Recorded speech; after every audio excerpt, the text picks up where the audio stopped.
예, 세계 각지 뉴스 현지 통신원 통해 직접 듣는 월드 리포트. 오늘은 중국입니다. 상하이 장창관 통신원 연결돼 있습니다. 안녕하십니까?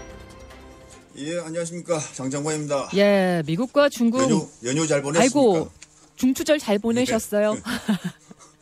여기는 국경절이 길어서 그렇죠. 엄청났습니다. 맞습니다. 예. 미국과 중국 무역 갈등이 숙지지 않고 최근에 긴장감이 좀 더 높아지는 것 같아요. 그죠? 예. 미국이 그렇죠. 고율 관세 부과하니까 중국이 이제 맞불나서 미국산 콩 수입 중단하겠다. 그리고 히토류 합금까지도 수출 통제한다고 하는데 지금 비장의 카드까지 중국이 만지작거리고 있다면서요. 예, 지금 중국의 나름 이제 비장의 카드라고 나온 게 이제 히토류 말고도 그 이온 배터리, 그 리튬 이온 배터리하고 인조 다이아몬드 수출을 통제할 예정이라고 합니다. 그래서 이제 미국의 이제 트럼프 행정부의 이제 그 관세의 부과에 맞서서 비장의 카드를 준비해 왔다.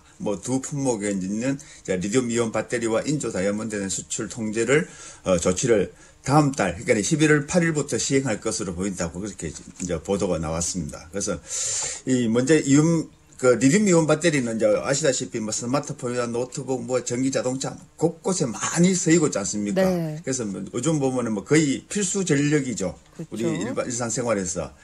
근데 이제 리튬 배터리가 미국이 그 전체 수입량의 한 65%를 차지할 정도로 크답니다. 네. 그래서 이제 미국에 있는 그 미국 안보센터의 한 책임자는 이 리튬 배터리 때문에 미국의 인공지능 첨단 칩 통제로 중국이 AI 개발이 제한되지만은 이 중국의 리튬 이온 배터리 그 수출 통제로 미국의 AI 그 데이터 센터가 인프라가 제약을 받게 될 것을 그렇게 분석을 했습니다.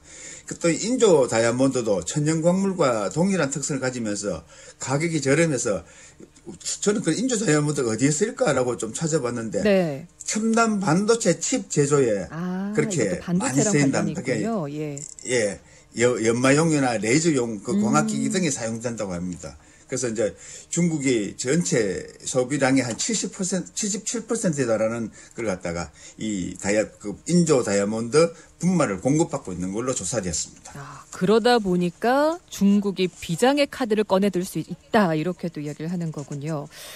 어제부터 예, 미국 항만 찾는 중국 선박에다가 입항료 부과하기 시작했습니다. 중국에서는 좀 어떤 반응 나오고 있나요?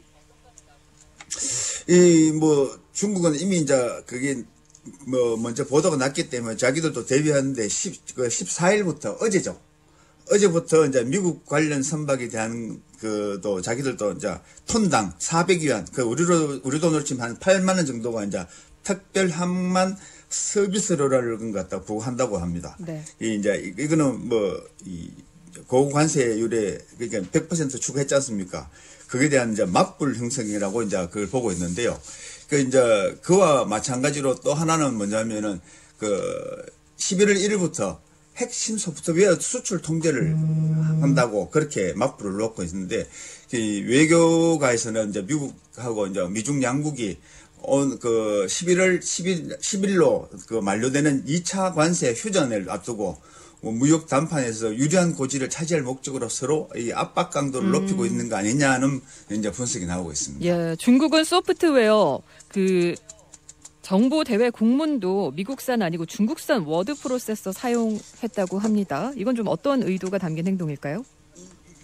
예, 지금 저도 이제 그래서 이걸 WPS라는 거는 이제 우리가 중국에 살기 때문에 이제 보아왔거든요. 네. 사실은 이 제품은 1989년도에 처음 출시된 그 소프트웨어입니다.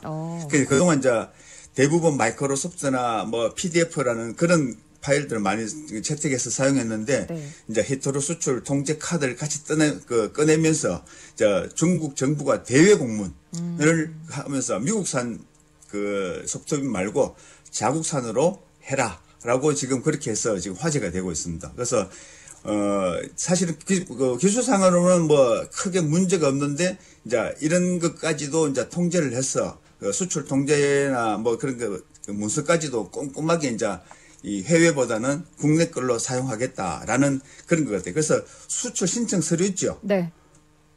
정부에서 나오는 수출 신청 서류가 이걸로만 그러니까 WPS라는 프로그램으로 작성해서 제출해야 된다는 걸 갖다가 이제 명시를 했는데 그 누리꾼들은 이제 아이고. 미국산 소프트웨어를 사용하지 않고 주도권을 강조하고 기술 자립을 하겠다 그런 정부 의도가 아니냐라고 보고 있습니다. 이렇게 서로 압박하면서 팽팽하게 견제하는 게 느껴지는데요. 이달 말에 경주 에이펙 정상회의에서 좀 기류가 바뀔지 시진핑 주석, 트럼프 대통령 정상회담 얘기도 나오는 것 같습니다. 중국에선 좀 어떻게 전망됩니까?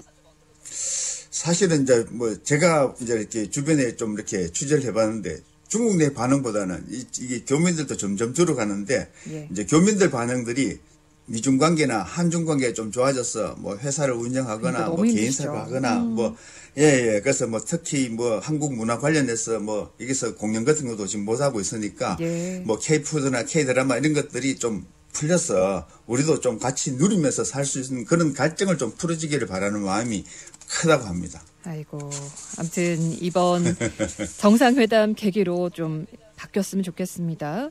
기대를 좀 해보고요. 예, 다음 이슈 무역 전쟁 여파로 지금 뭐 미국도 그렇고 이제 증시가 잠시 출렁거리긴 했는데 중국 상하이 종합 지수는 3,900 넘어서 큰 화제가 또 됐습니다. 증시 호황입니까? 예, 갑자기 이제 정시가 뭐 이렇게 호황이 됐는데 아마 이게 최근에 원자력 관련하거나 그 데이터에 따르면은 그 비철 구리 그리고 이제 고대역 그 메모리라 그러죠. HBM이라 그러죠. 그 관련된 테마주가 갑자기 큰 폭으로 상승했다고 합니다. 그래서 이제 특히 이제 반도체 산업 이런 부분들이 강세를 보이고 있는데 그게 이제 A주라 그러는데 이게 신규 자금이 계속 유입이 되면서 굉장히 이렇게 많이 올라가면서 호황을 이어가고 있다고 그렇게 하고 있습니다. 중국 상하이의 장창관 통신원과 오늘 월드리포트 여기까지 해야겠습니다.